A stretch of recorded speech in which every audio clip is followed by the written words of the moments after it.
ensues, and of course the floor is empty, but they're here, and lest we be accused of not hearing all voices, we cut you off a moment ago. This is Alex Jones from Austin, Texas, a radio talk show host. Yes, sir, with Infowars.com. Both candidates are cousins. They're skull and bones. They're bringing in big government and tyranny. The evidence is clear. The military-industrial complex was intimately involved in 9/11. The commission is a complete fraud. We're losing our freedoms. Both parties are controlled.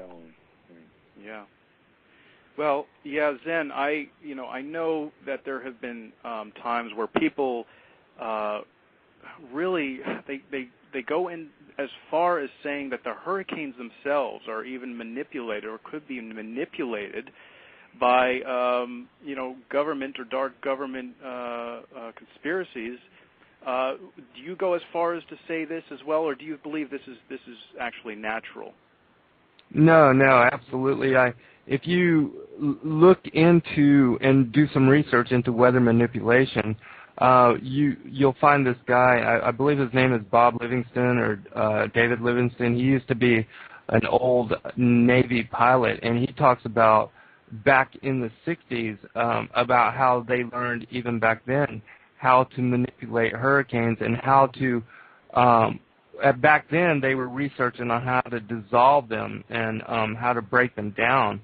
And that same research was taken over by Black Ops, and it was used as a weapon. And yeah, like that whole Hadron Collider thing, that the experiment that they're doing with the Hadron Collider, where they're creating the Big Bang and doing one of research those right by us.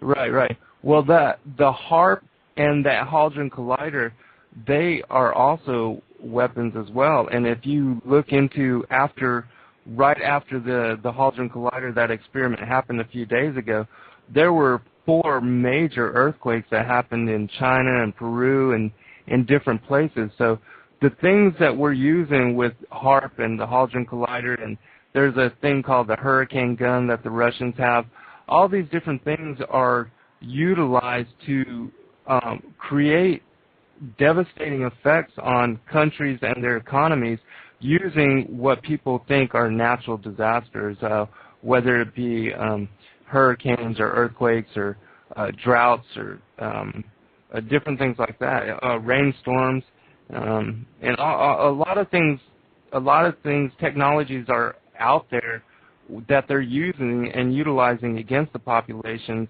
that people don't even realize.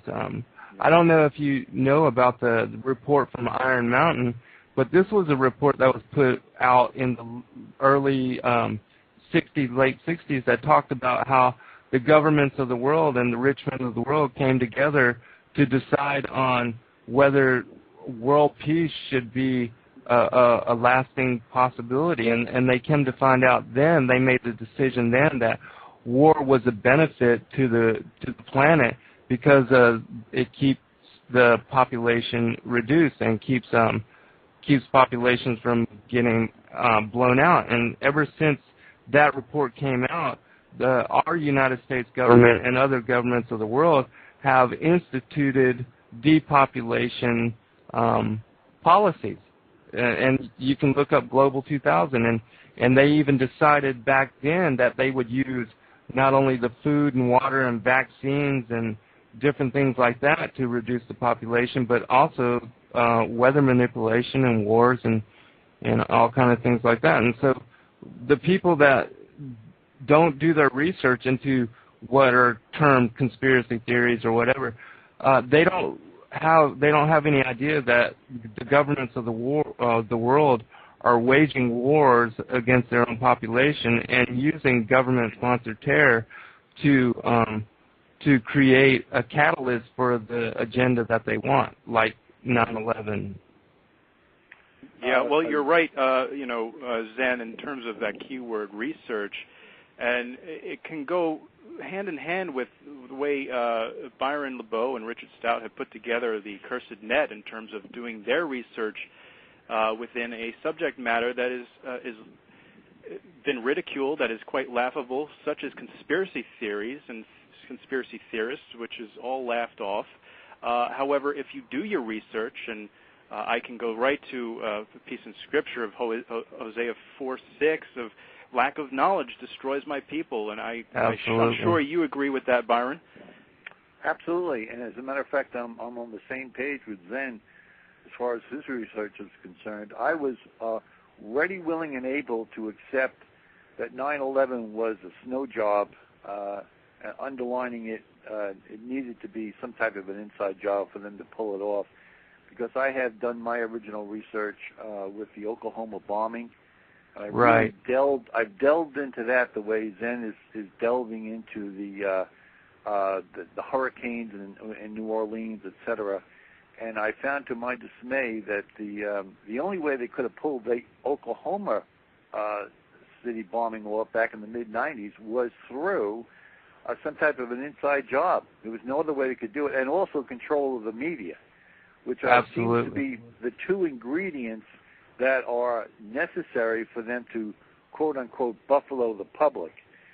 And this is what I saw. So when I saw the same fingerprint happened actually in the first World Trade Center bombing, where something was covered up, and it just didn't seem to be the way you should go about doing an investigation. So then when the second one came along, the whole conspiracy was really, to my mind, was ripped apart by the excellent work of Dr. David Griffin in his book, Pearl Harbor. Right. And I'm sure you're aware of that book then, And, yes. And I'll let you continue. I just want to make one other point about the hurricanes.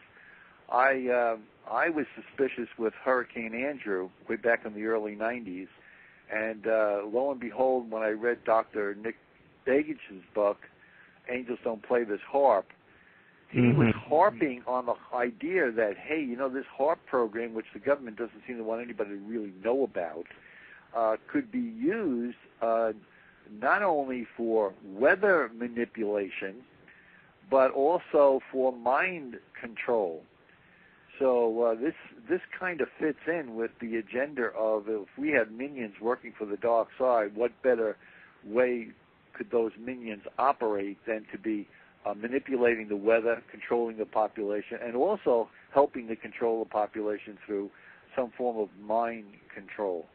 And I know that you interviewed Dr. Joy Pugh, and I've read her book, Even the Knowledge of Good and Evil, and I would love for you to give your impressions about that book and Dr. Joy, because this all is, nothing happens in a vacuum. The way I look at it, and our research indicates that all of these things are happening behind the scenes. They're being hushed by the major media, and the only way you're really going to find out is if you search for this truth, because you're not going to be handed to you on a silver platter. Absolutely. So I'll just end there for now and let you continue, Zen, because you're doing a great job. This is the actual levee that runs along the canal on the eastern side of the city, and when the hurricane hit, the water came through the canal at such force it was apparently too much. You can see the massive breach here, and when you look around the corner, you can see what the water did to the lower 9th Ward.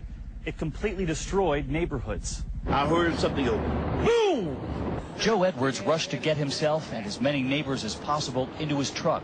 They drove to this bridge where they've been living ever since. My house broke in half. My mother's house just disintegrated. It was a brick house. All the houses down there floated down the street like somebody guided them. Was it solely the water that broke the levee? Or was it the force of this barge that now sits where homes once did? Joe Edwards says neither.